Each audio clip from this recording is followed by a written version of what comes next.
கர்ப்பத்தின் 7வது மாதத்தில் உண்ண வேண்டிய உணவுகள். தினமும் 200 கலோரிகள் கூடுதலாக தேவைப்படும். போதுமான அளவு விட்டமின்கள், நார்ச்சத்துக்கள் மற்றும் தாதுக்கள் தேவைப்படும். இரும்புச்சத்து இல்லாத உணவுகள் கர்ப்பிணிகளுக்கு இரத்த சோகையை உண்டாக்கும். இரும்புச்சத்து குறைபாடு இருக்கும்போது கர்ப்பிணிகளுக்கு மயக்கம் மற்றும் சோர்வு இருக்கும். இது பிரசவத்தின் போது உதிர இரத்தப்போக்கை உண்டாக்கச் செய்யும். இதனால் இரும்புச்சத்து நிறைந்த உணவுகளை எடுத்துக்கொள்வது அவசியமாகும். புரதம் நிறைந்த உணவுகள். உடலுக்கு தினசரி 70 கிராம் அளவு புரதம் தேவை.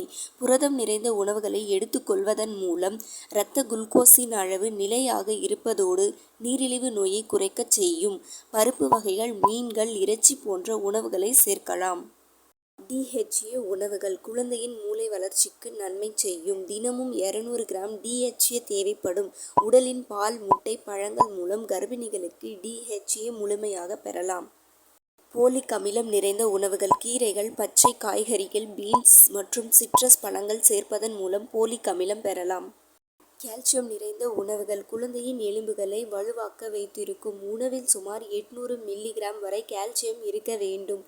தயிர், பால், மீன், கொட்டை வகைகளை இரவு நேரங்களில் தவிர்க்கவும் கால்சியம் நிறைந்த ஆதாரங்கள் ஆகும்.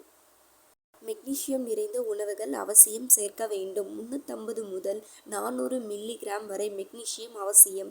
பாதாம், பூசணி விதைகள், பீன்ஸ் போன்றவற்றில் சேர்க்கலாம். தசை பிடிப்புகளிலிருந்து நிவாரணை அளிக்கும். விட்டமின் C, B6, B12 இந்த விட்டமின் நிறைந்த உணவுகள் தசை மற்றும் நஞ்சுக்கொடி வளர்ச்சியின் மூலம் குழந்தையின் வளர்ச்சியில் முக்கிய பங்கு கொண்டுள்ளது. ஆரஞ்சு, வாழைப்பழம், எலுமிச்சை, கேரட், சுண்டல் வகைகள் போன்றவற்றை நார்ச்சத்து நிறைந்த பழங்கள் மலச்சிக்கல் பிரச்னையிலிருந்து விடுபட உதவும். செரிமானத்தை சீராக்கும் பல்வேறு வகையான ஊட்டச்சத்துக்கள் உள்ளவை.